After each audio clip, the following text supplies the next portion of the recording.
pessoal, bom dia, ok? Nós vamos então para a sequência da nossa linha temporal, tá? Esses vídeos, né, várias séries de vídeos que tem gravado aí, é a linha temporal.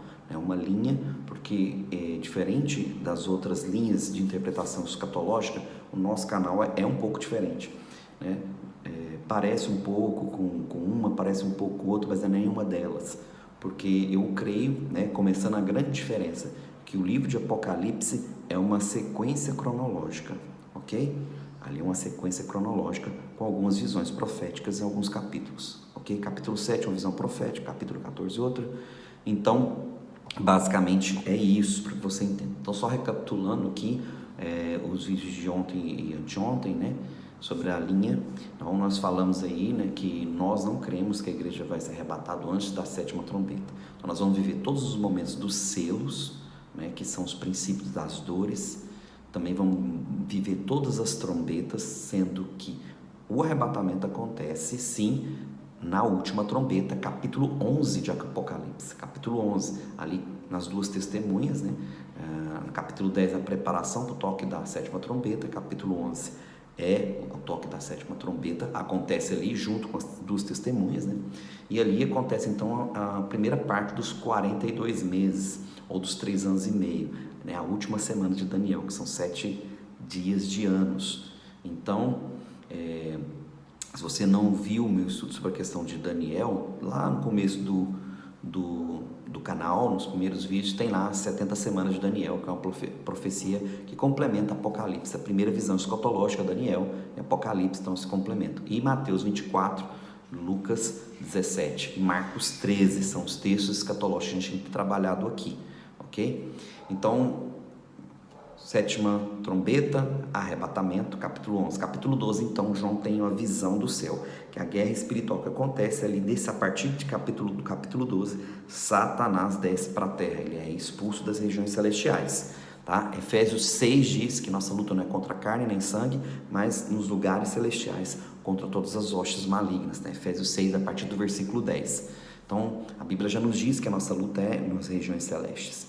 Então, a partir do momento do toque da sétima trombeta, onde acontece o mistério de Deus, que é o rapto, o arrebatamento, está claro ali, depois que a igreja já passou por todo um processo de tribulação, aí vem a grande tribulação. É quando, né, acontece então o capítulo 13, a grande ferida mortal, o anticristo revela quem ele é, a sua essência, né, a imagem da besta não é um estátua, eu não creio nisso, que vai ficar ali, não, é imagem no hebraico, né, tá lá em Gênesis capítulo 1, 2, que quando Deus faz o homem a sua imagem, então a menção de imagem significa caráter, a essência de Satanás vai estar no anticristo, que é a mesma pessoa do falso profeta. Já mencionei isso aqui, eles não são duas pessoas, é uma única.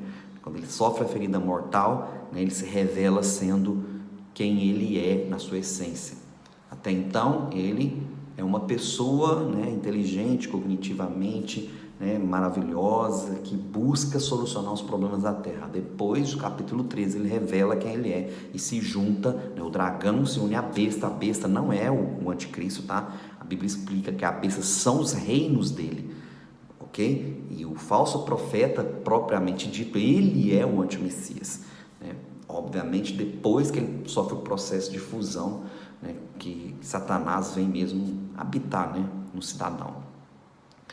E então aí vem o capítulo 14, né, que é a visão do começo, ou seja, a preparação para a ira vindoura, né? Ali, né, mostra a questão do lagar. Se você não viu o vídeo passado, assista, eu falo sobre isso. Aquele lagar ali exatamente fala sobre a perseguição dos santos. O Senhor ceifa, né, aqueles santos ali, porque as vinhas estão prontas, ou seja, todos estão prontos, e ele fala um versículo específico ali no 14, né, bem-aventurado quem morre antes dessa tribulação, ou seja, bem feliz será morrer, né, após o arrebatamento. Quem morre vai ser feliz, porque não vai pegar esse período que nós vamos falar agora. Então nós vamos agora para a parte didática, capítulo 15 de Apocalipse e capítulo 16 de Apocalipse. As últimas 7 pragas são os cálices da ira de Deus, quando completa, então, né, vamos dizer assim, o clímax, para que Deus comece, o Criador, né, o nosso Senhor Jesus Yahushua HaMashiach, derramar as últimas 7 pragas que é diferente das trombetas. Você pode notar que nas trombetas, né, morre 1/3 da população, e aqui você vai notar que, né, é um finish geral.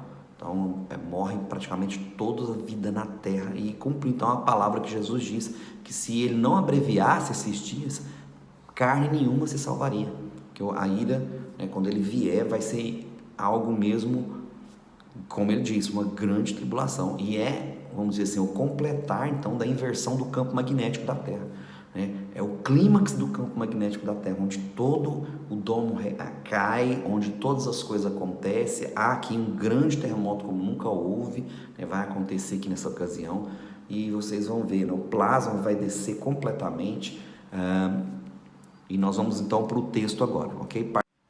Então vamos para o texto aqui. Então olha só: vi outro sinal no céu, grande e maravilhoso, 7 anjos com as últimas 7 pragas, né? As últimas pragas, pois com elas se completa a ira de Deus. Então aqui, né, chamado o grande dia da ira do Senhor. Na realidade não é um dia, é um período de tempo, né? Que a gente classifica aqui, a Bíblia já diz que são 42 meses, ou 1290 dias, ou 3 anos e meio. É a outra parte dos 3 anos e meio, que começa então no capítulo 12, tá ok? Começa no capítulo 12 aqui, e nós já estamos nesse período dos 3 anos e meio, no capítulo 15 e 16. Vi algo semelhante ao mar de vidro misturado com fogo, e de pé junto ao mar os que tinham vencido a besta, né? Aqui vou aumentar aqui, os que tinham vencido a besta, a sua imagem e o número do seu nome, ou seja, os vencedores ali no momento da grande tribulação. Eles seguravam harpas que lhes haviam sido dadas por Deus, e cantavam o cântico de Moisés, né, que está lá, né, em Salmos. O cântico de Moisés está em Salmos, servo de Deus, e o cântico do Cordeiro. Grandes e maravilhosas são as tuas obras, Senhor Deus Todo-Poderoso.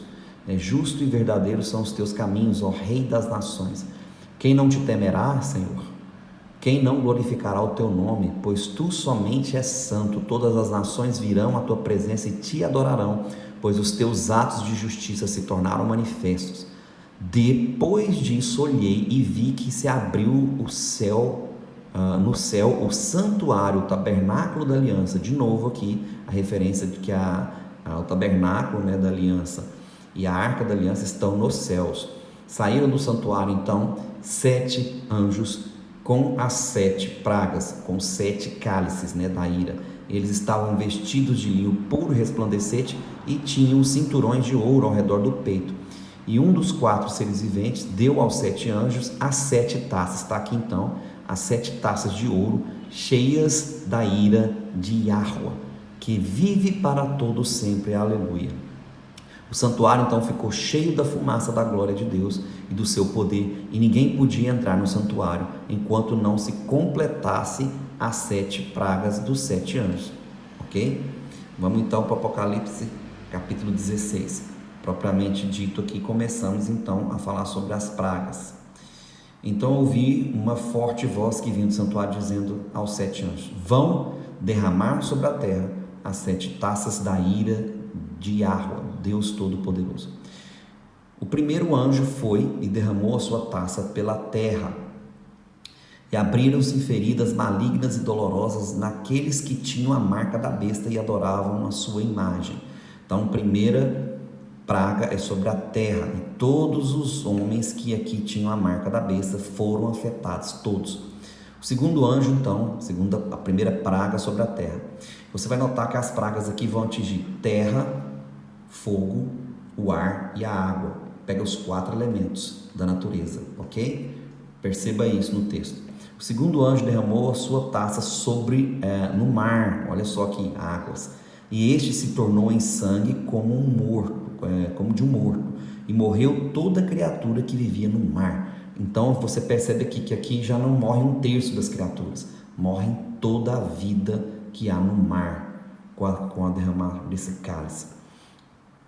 O terceiro anjo derramou sua taça nos rios e nas fontes de águas, e eles se transformaram em sangue. Continua aqui sobre as águas. O terceiro anjo também derrama sobre as águas, as fontes, ou seja, águas potáveis. Então eu vi o anjo que tem autoridade sobre as águas dizer, os anjos têm autoridade sobre os elementos, tá? Tem anjos que têm autoridade sobre a terra, anjos que têm autoridade sobre as águas, sobre o ar e sobre o fogo, tá? Inclusive o capítulo passado, capítulo 14, diz lá que o anjo que tinha autoridade sobre o fogo preparou. Não sei se vocês lembram que eu li esse texto. Então, os anjos têm autoridade sobre os elementos da natureza, porque o Criador os deu. Então, eu vi o anjo que tem autoridade sobre as águas dizer: Tu és justo, tu, ó santo, que és o que eras, porque julgastes, que és e que eras, aliás, perdão, porque julgastes estas coisas. Ele é justo e santo porque ele julga com coerência, tá, meus queridos? Pois eles derramaram o sangue o sangue dos seus santos, dos seus profetas, e tu lhes deste sangue para beber como eles merecem.